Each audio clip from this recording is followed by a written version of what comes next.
ഈ നോമ്പിനും ചൂടിനുമൊക്കെ ട്രൈ ആക്കാൻ പറ്റിയിട്ടുള്ള അടിപൊളിയായിട്ടുള്ള 2 വെറൈറ്റി ഡ്രിങ്കാണ് ഇന്ന് ഉണ്ടാക്കുന്നത്.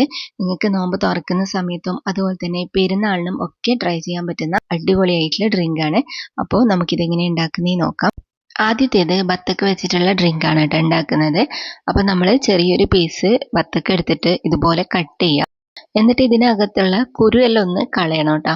ഇതുപോലെ നമ്മളൊരു ഫോർക്ക് വെച്ചിട്ട് കുരുവെല്ലാം ഒന്ന് കളഞ്ഞതിന് ശേഷം നമുക്കിത് കട്ട് ചെയ്തിട്ട് മിക്സിൻ്റെ ജാറിലേക്ക് ഇട്ട് കൊടുക്കാം. അപ്പോൾ കട്ട് ചെയ്യുന്ന സമയത്തെല്ലാം നിങ്ങൾക്ക് കുരു കിട്ടുവാണെങ്കിൽ ആ ബ്ലാക്ക് കളറിലുള്ള കുരുവാണെങ്കിൽ അതൊക്കെ കളയാം. വൈറ്റ് കളറിലുള്ളതാണെങ്കിൽ അതൊന്നും കളയണമെന്നില്ല കേട്ടോ. എന്നിട്ട് നമുക്കിതിങ്ങനെ കട്ട് ചെയ്തിട്ട് മിക്സിൻ്റെ ജാറിലേക്ക് ഇട്ട് കൊടുക്കാം. എന്നിട്ട് ഇതിലേക്ക് നമുക്ക് ആവശ്യത്തിനുള്ള മധുരം ചേർത്ത് കൊടുക്കാം. ഇനി നമുക്ക് ഇത് നല്ലപോലെ ഒന്ന് അടിച്ചെടുത്തിട്ട് വരാം. വെള്ളമൊന്നും ചേർക്കരുത്, പഞ്ചസാര മാത്രം ചേർത്തിട്ട് ഇതേപോലെ നന്നായിട്ട് അടിച്ചെടുക്കുക.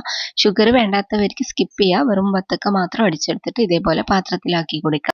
2 ബാച്ചായിട്ടാണ് കേട്ടോ ഞാൻ അരച്ചെടുത്തത്. അപ്പോൾ അതിലേക്ക് നമുക്ക് സോക്ക് ചെയ്ത് വെച്ചിട്ടുള്ള കസ്കസ് ചേർത്ത് കൊടുക്കാം. പിന്നെ ഇതാ ഞാനിതിലേക്ക് പാലാണ് കേട്ടോ ചേർത്ത് കൊടുക്കുന്നത്. അപ്പോൾ ഒരു പാക്കറ്റിൻ്റെ പകുതി പാല് ഇതിലേക്ക് ആഡ് ചെയ്ത് കൊടുത്തിട്ടുണ്ട്. ഇനി ഇത് നന്നായിട്ട് മിക്സ് ആക്കി കൊടുക്കുക. അപ്പോൾ ഇത് നിങ്ങൾക്ക് ഇഷ്ടത്തിനനുസരിച്ചിട്ട് പാല് ചേർത്ത് കൊടുക്കുക. ഫുള്ളായിട്ട് വേണമെങ്കിൽ ഒരു പാക്കറ്റ് ഫുള്ളായിട്ട് തന്നെ ഇതിലേക്ക് ചേർത്ത് കൊടുക്കാവുന്നതാണ്. അപ്പോൾ അത് അത്രയേ ഉള്ളൂ. നമ്മുടെ അടിപൊളിയായിട്ടുള്ള ഡ്രിങ്ക് റെഡി ആയിട്ടുണ്ട്. നല്ല ടേസ്റ്റി ആയിട്ടുള്ള വെറൈറ്റി ആയിട്ടുള്ള ഒരു ഡ്രിങ്കാണ് കേട്ടോ. ഇനി നമുക്ക് അടുത്തത് നോക്കാം. അടുത്തത് നല്ല ഹെൽത്തി ആയിട്ടുള്ള ഒരു ഡ്രിങ്കാണ് ഉണ്ടാക്കുന്നത്. ഇതിനായിട്ട് നമ്മളിതാ ഇതുപോലെ പൂവമ്പഴം എടുക്കാം. പൂവമ്പഴത്തിലേക്ക് കുറച്ച് ഈത്തപ്പഴം കൂടി ഞാൻ ഇട്ട് കൊടുക്കുന്നുണ്ട്. അപ്പോൾ അതിൻ്റെ കുരുവെല്ലാം കളഞ്ഞിട്ട് വേണം മിക്സിയിലേക്ക് ഇട്ട് കൊടുക്കാൻ വേണ്ടിയിട്ട്. എന്നിട്ട് നമുക്ക് ആദ്യം ഇതിന്ന് കുറച്ച് പാലൊഴിച്ചിട്ട് അരച്ചെടുക്കണം. അപ്പോൾ ആദ്യം കുറച്ച് പാലൊഴിച്ച് അരച്ചാൽ മാത്രമേ ഇത് നന്നായിട്ട് അരഞ്ഞ് കിട്ടൂ കേട്ടോ. എന്നിട്ട് നമുക്ക് ബാക്കിയുള്ള മൊത്തം പാലും ഇതിലേക്ക് ഒഴിച്ചു കൊടുക്കാം.